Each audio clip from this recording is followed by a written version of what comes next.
In the heart of the cosmos, there exists a sequence of tones so perfect it resonates with the fabric of existence itself. Its divine ratios brought the planets into alignment, producing a universal resonance, an anthem of celebration during times of peace, and a celestial blanket through periods of chaos. From the beginning, these 7 sacred pitches have danced across the night sky. Built from the harmony of the stars, each chord shimmers with mysterious wonder. Your mission is to write an original piece using this scale. Post your work on Discord for all to hear. In this lesson, you'll learn the only scale that matters on guitar. In part 1, we'll learn the scale itself along with 3 variations. Next, in part 2, I'll break down an alternate picking exercise using the scale over Pink Floyd's greatest song. And finally, in part 3, I'll be recording Comfortably Numb in my DAW with drums, bass, keys, and guitars. Get the full tabs for this lesson at my Patreon page below. Now, welcome to Planet Shred. Here we are in Guitar Pro, and we're going to be talking about the only scale that matters. Of course, I'm talking about the major scale. The major scale accounts for well over 90% of all the music you hear, and probably, to be more accurate, it accounts for 99.9% of all the music that you hear. And all the modes and pentatonic scales, they actually come from the major scale itself. So don't sleep on this one. So check it out. We start here on E, and you can hear my drone in the background. That forms a tonic foundation. It's a reference point for us to absorb the emotional quality. So we begin on the roots. We move to the ambiguous major second. You know, that's an interval of indecision. It doesn't pull major or minor. Then when we get to the third, we have a clear, decisive course of tonality taken. We're obviously now in the major domain. Happiness, brightness, that's what this scale is all about. Okay, then we go to the stability of the perfect fourth. From there, we enter the realm of unification with the perfect fifth interval. And then we have the major sixth, that uplifting interval that has a bright countenance. Finally, we have the pole of the leading tone, this major seventh interval. It wants us to go home and resolve back to the root, E. Okay, so these tones form the E major scale. And the next step, once you learn these alphabetical letters, essentially, that's what we're doing here in the musical language when we play a scale, is to learn words. So next, what we're going to do is combine these notes from the scale into words or chords, and we do that by playing every other note. So we start on E, skip the next one, G sharp, skip the next one, B. So check this out. Check this out, guys. It's gonna blow your mind. We got an E, right? Beautiful chord. And then we're gonna go to the 4 chord, which is A major. And I'm going to keep that E in the bass. Always do that. This is a total game changer that a lot of people don't realize. Always use pedal tones.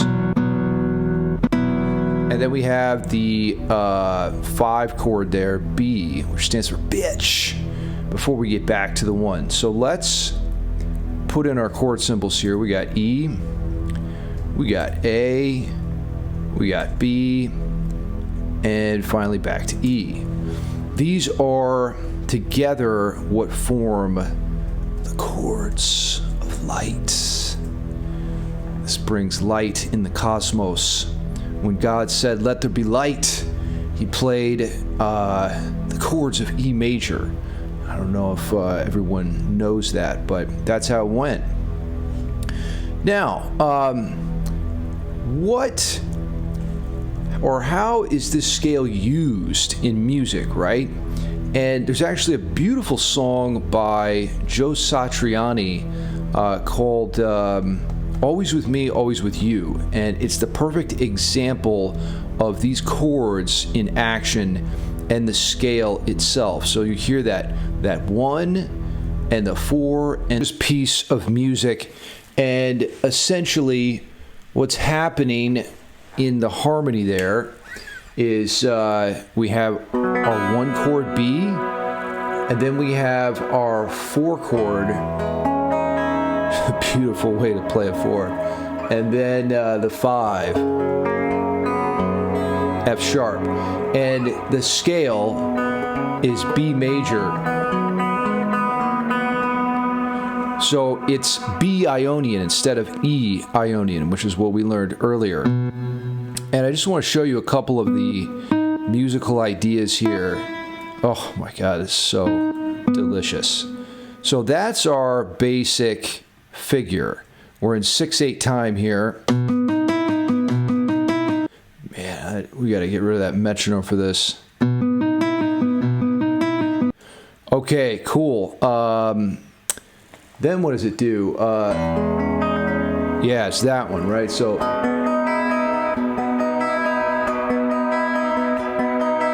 I like using classical guitar technique with this song where you plant your fingers down.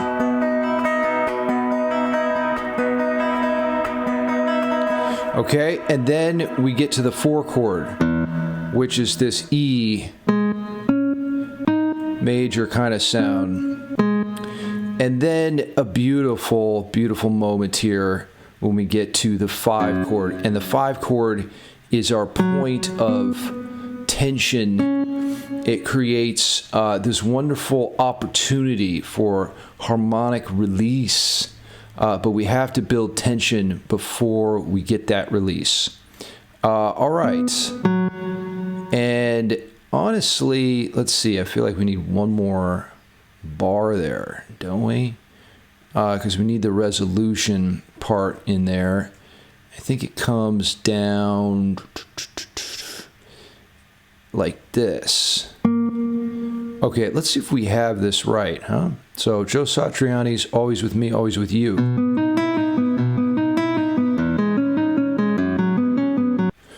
Oh, okay, so maybe it's on the next bar that it does that longer suspension resolution sequence.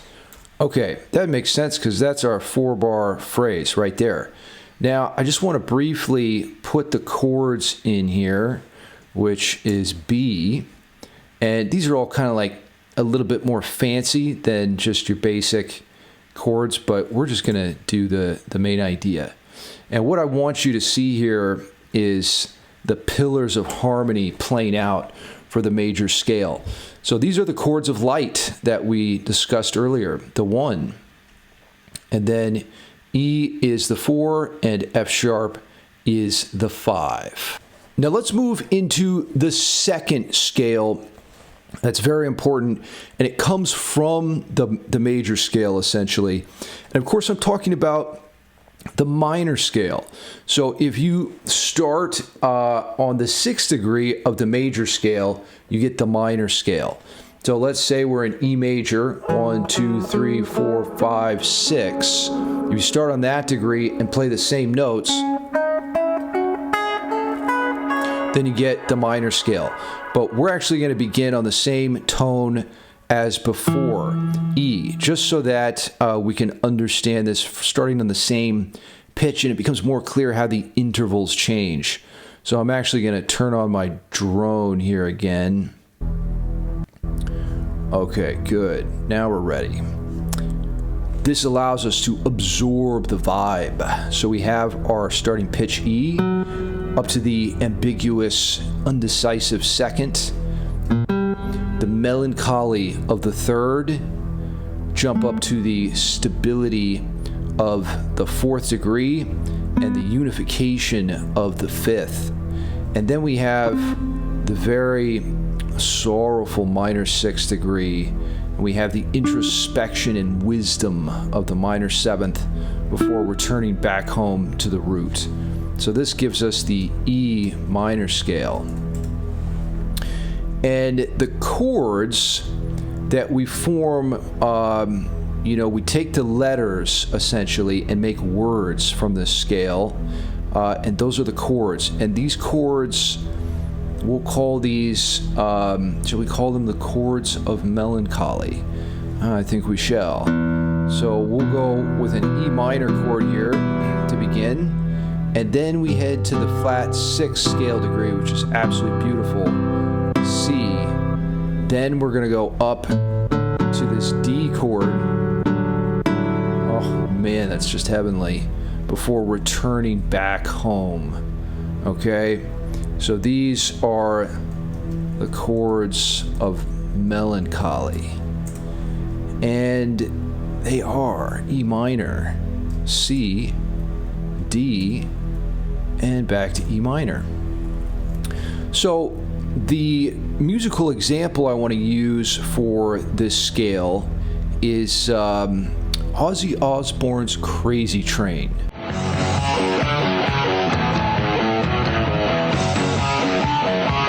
Okay, Crazy Train is one of the most epic guitar riffs of all time, and I want to show you how it fits perfectly within the minor scale. So we're in the key of F sharp, and we begin like this. Let's just zoom out a little bit so we can actually see what the hell we're doing. Okay, I think that's the first bar. And we've got the key here of F sharp minor. And if we wanted, we could even put in a key signature, which is 3 sharps, F sharp, C sharp, and G sharp. Then the riff has like a little B section idea, like this. Did we get that right? I think so. Okay, good. So the whole riff together. And the cool thing about this riff is that it actually uses every tone from the minor scale. That's all 7 pitches from F sharp minor. So a really cool example of this scale in action. Now there's one last scale that we need to cover that really forms the top 3 scales that are used. And again, they all come from the major scale, which is the only scale that matters. And the last scale here that we're going to cover is a scale that I suspect we all know and have used before. And of course, I'm talking about the minor pentatonic scale. So we're going to check it out in E here. We have that beginning pitch, and then it's a minor scale. So we have the melancholy of the 3rd, that 4th degree gives us nice stability. 14th fret gives us the 5th or B, and then we head up to the 7th. Love that interval before heading back to the root. So that's really it. Now the scale does continue. This is be the shape that we're all familiar with, right? Let me just tell you what, I'll sketch this out for a minute and we'll just tie these notes over. So all together here we have E minor pentatonic. And this scale comes right out of the major scale. It's just neglecting to play certain pitches. So we only have 5 tones in the pentatonic scale instead of 7. So if you compare it to a regular minor scale, you're skipping the 2nd degree and also the 6th degree.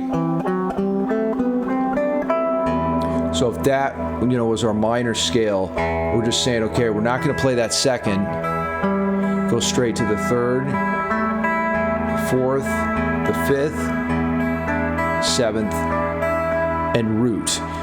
This scale is kind of a big deal, to be honest. There's something completely magical about its structure, and you'll hear it in melodies countless times. Now you might be wondering, what is the chord progression for this scale? And what you'll typically hear is this 1-3 kind of 4 movement. So by that I mean we have, let's stick with power chords. These would be the chords of power. We got our 1 chord E5. We got our 3 chord G, and then it hops up. We'll do it here. Gives us a nice powerful spank to the 4 chord A. So let's put these chords in. You got E5, you got G5, you got A5, and you have your return to the bedrock of your powerful foundation. So these are the chords of power. And they're especially common in blues music. You'll hear a lot of this going on in blues. So, oh, so good, right? Now, a great song to hear this pentatonic scale in action is Black Sabbath's Paranoid.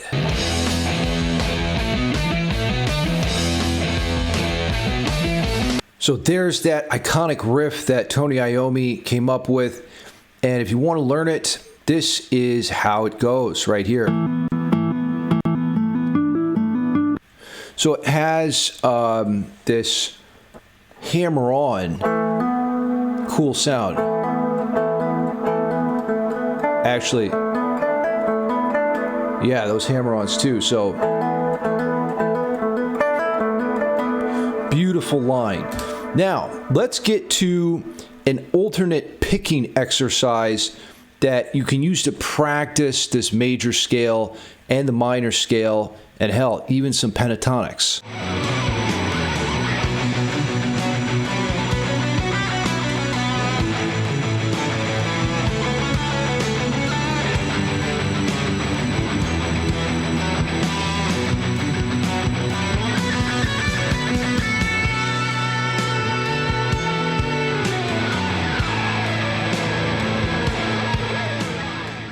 Now I'm going to call this exercise the descent of the damned.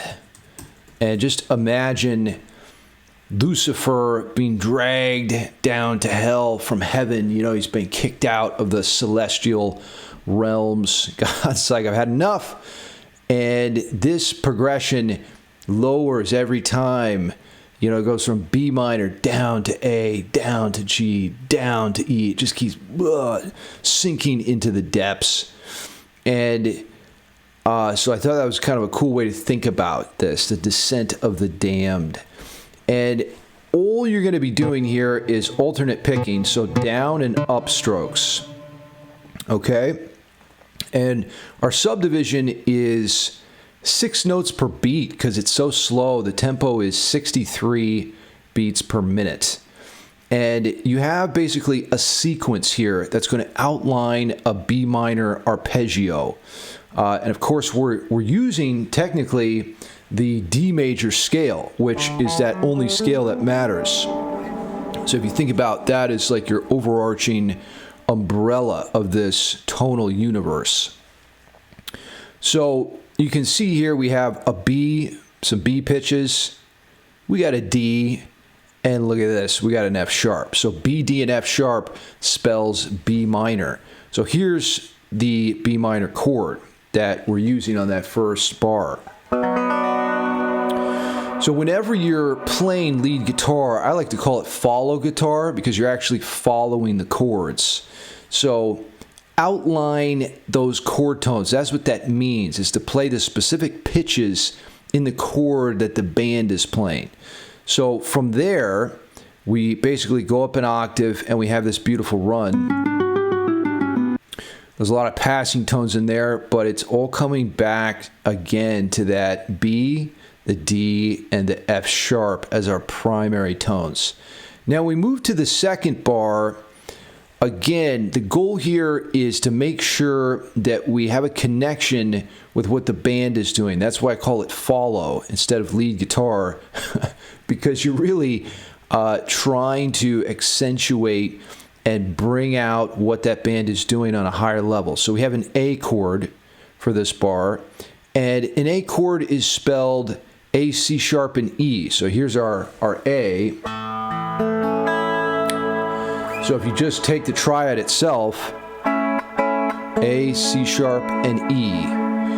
And that's what you're going to see. We got an A pitch, a few A's, there's our C sharp, and there's our E. And everything's kind of in service to that. So the next bar sounds like this. Yeah, ooh, that's tasty. Then we get to the G chord, and G is GBD. So we got our root, we got our fifth, and there's our third. And I like to think about the modes that attach to these two. So when you hit the G chord, it's really a Lydian sound. And Lydian is when, you know, you have your G major and then you play an A on top, but always keep the G the same. This really helps you kind of like flesh out the specific emotional content. Then the last bar, we have an E minor, which is a beautiful Dorian sound, right? This is one of David Gilmour's favorite modes. And an E minor chord, you've got E, G, and B. Oh, wait. Here's the E minor chord. I screwed that up.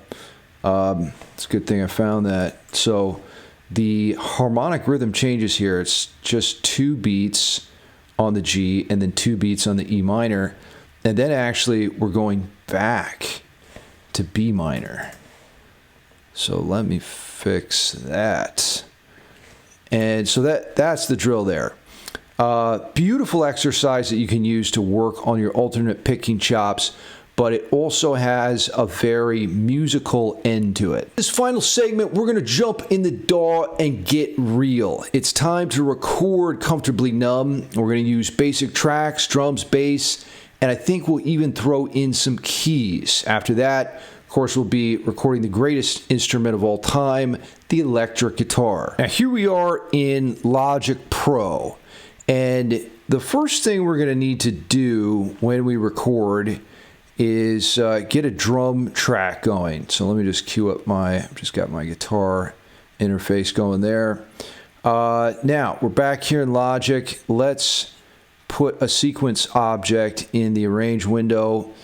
And what we're going to do is just kind of map out the drums, which the drums are pretty simple, if I'm not mistaken here. What we're going to want to do first is just get a count in. So I always do that to start. And we do that with the hi-hat. Okay, so there's our count in. And actually, I think that kind of keeps going throughout the piece. And typically what you'll hear in drum parts is the one beat is oftentimes a kick. And I'm going to make this a little bit heavier. So I'll pump up the volume. And then the 2 beat is oftentimes a snare. So, man, I wonder if that's going to... Yeah, it's so slow. This song is so slow. All right, let's juice that over to the next beat. I'm going to switch these up a little bit just so that we get sort of like a more human feel to it. Now, probably hit a little cymbal here. Something softer.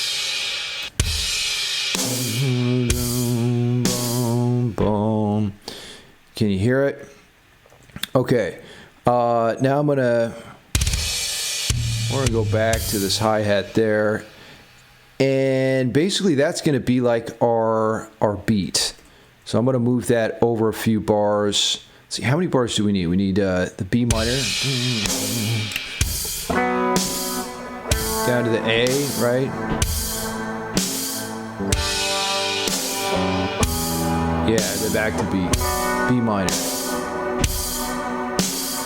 Okay, so there it is. And next, what we're gonna need is some bass guitar. So let's go ahead and add that, and we're gonna click on bass here. I'm gonna load my Moto Bass plugin. We're gonna use the Rickenbacker, and let me cue that in. So I'm gonna make a sequence object here. And then we're going to go into the score window and we're going to do bass. And essentially, we're just going down the scale here. And we could make this really simple. It could just be, the root notes, right? So if we make those whole notes and then copy it over down to A, let's copy that, go down to G. So we're thinking about, like in my mind, I'm thinking about, the B minor scale or the D major scale. Those two are interchangeable. And we do have half notes for those last two chord movements. Let's see. One, dun, dun, boom, boom. Okay. And then, back to the B.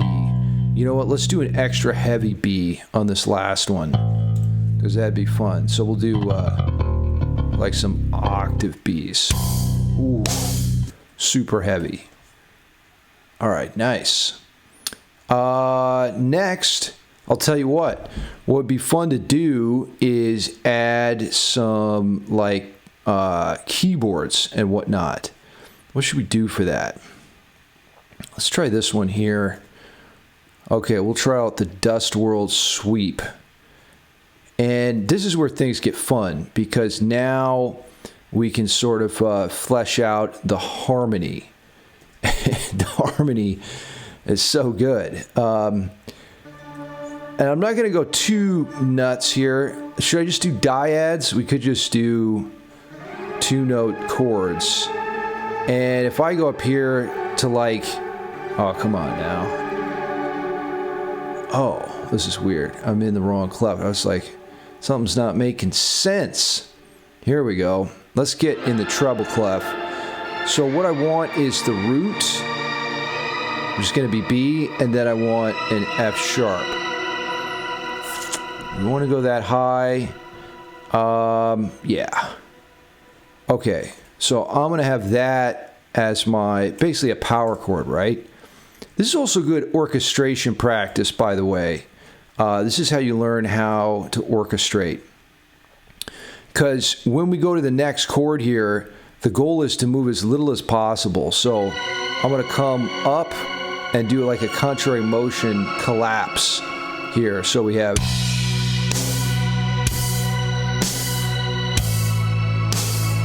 See how nice that is? And then what you do is you always think about the last voicing when you move to the next voicing. This helps you use smooth voice leading. So we want we did B minor, A, now we have G, which actually this is going to be the half note part. And then you're thinking, okay, how can I move as little as possible to get to the right notes? Let's jump up to a G here. And then down to a B. That's pretty cool. Here we go. Yeah. And actually, that could work for the E minor technically as well. But I think I want to, we'll shift that up. So now we have E and G. To B and G to E and G. And as you're watching this, you're probably thinking, Shred, where's the tabs? Well, let's just do the best we can here. Logic doesn't have tabs. Okay, so I think we got the whole thing.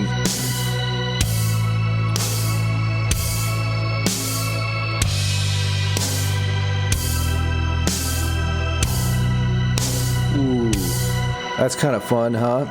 Now, what you might do is have like a second keyboard part that has slightly different voicing. So what I might actually do is just flip these, put them lower, and kind of adjust where we're hearing this stuff. So I'm just going to move around these chord tones to fill out everything. We'll go D there. Let's see what happens.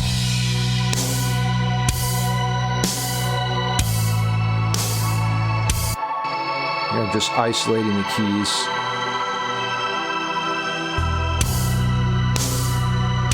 Okay. That gives us a little something. Now let's get into guitar recording here. And let's see, we'll start with, what do we want to start with? Let's get a distorted channel. And we'll probably kill the delay and the verb for this, turn up the threshold for a tighter sound. I'm basically just going to rep power chords, I think, for this section. So let's get a bed of power chords going. And I'm going to enable a track down here. This is bothering me that we don't have guitar 1 as guitar 1. This should be guitar 2. And then we'll go guitar 3. Helps to have your file organized, you know what I mean? This will be guitar 5 and guitar 6. And I'm just going to save this as a template. It's really important to have a recording template you can always go back to where you have all your settings dialed in.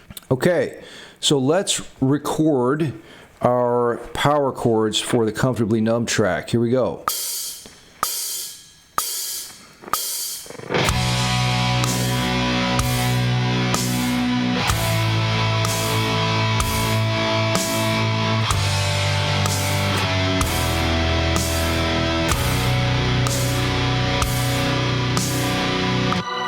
Oh man, it always just sounds so powerful. It's like the most epic progression ever. Now, I'm going to have that, I'm actually going to switch that down to guitar 2 and pan it hard left, and then we're going to have the next track panned in the opposite direction. This is called double tracking. Here we go. Oh, you know what? Maybe we should do like a little different take on this. Like I could play up an octave or something. Okay,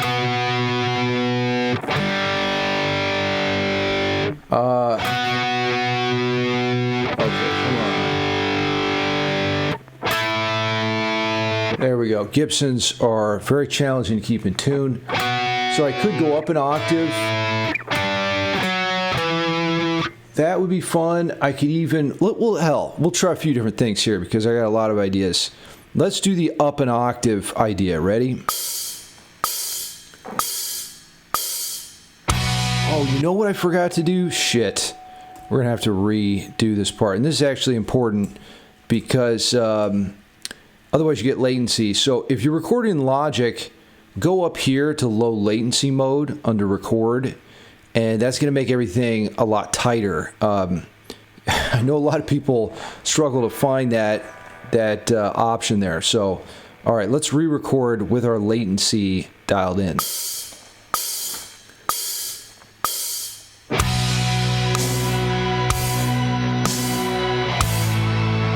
Descend to hell. Deeper.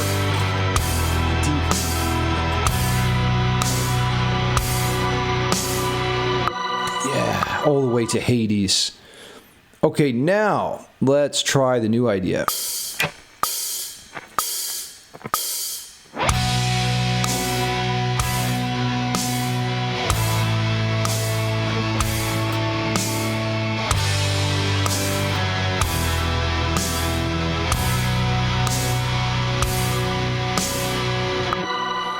Yeah, okay, so that gives us a little bit of dimension to the parts.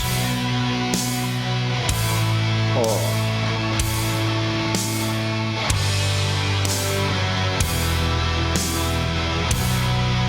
Now, I don't know if we can get away with this, but let's maybe try yet another guitar part, but I'm going to use a contrary motion idea. So this means we're going to go up instead of down. It's this kind of effect right here. And these are all things you can play around with when you're writing songs and just see what strikes your fancy. So let's try it out. Here we go, up. Ooh.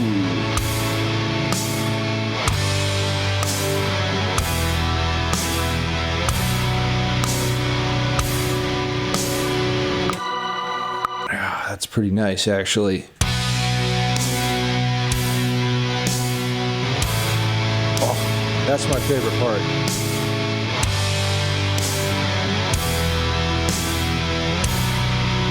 Ooh. It's just rich, you know? So I'm thinking to myself, like, starting on octave Bs, A over C sharp, D over G, which is really fun, and then regular E power chord, and then F sharp and D dyad, something Dave Mustaine might do.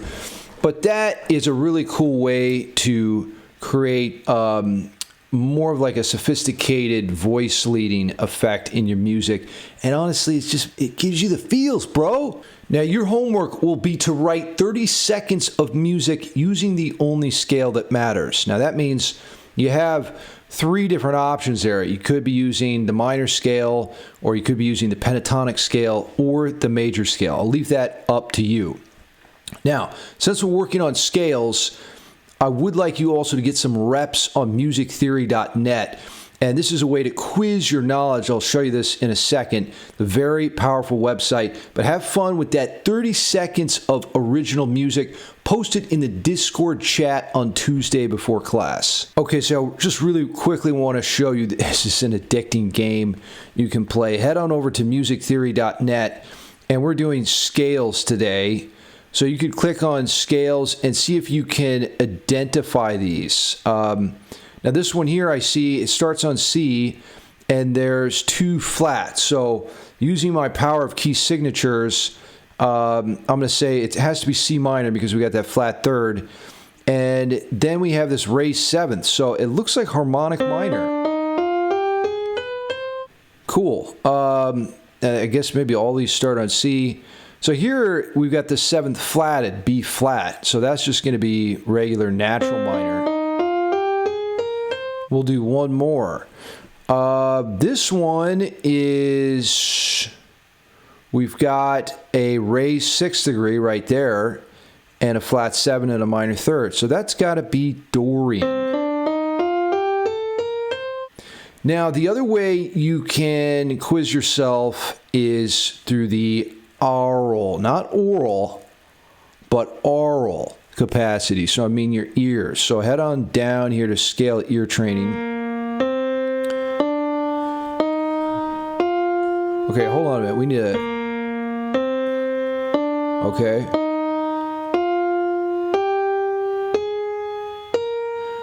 Okay, so that sounded to me like a major scale with a flat 7th degree. So we're going to go mixolydian.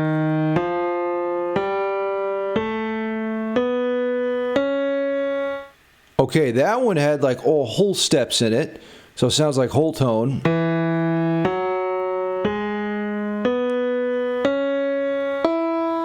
That one, recognize that one? That's our pentatonic scale.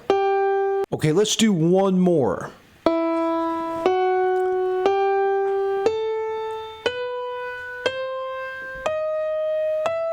So you're listening for that minor 3rd, and then at the end there, it sounded like it had a raised 7th degree. So that's going to be our harmonic minor. Now, I hope you enjoy playing that music theory game, and until next time, shred till you're dead.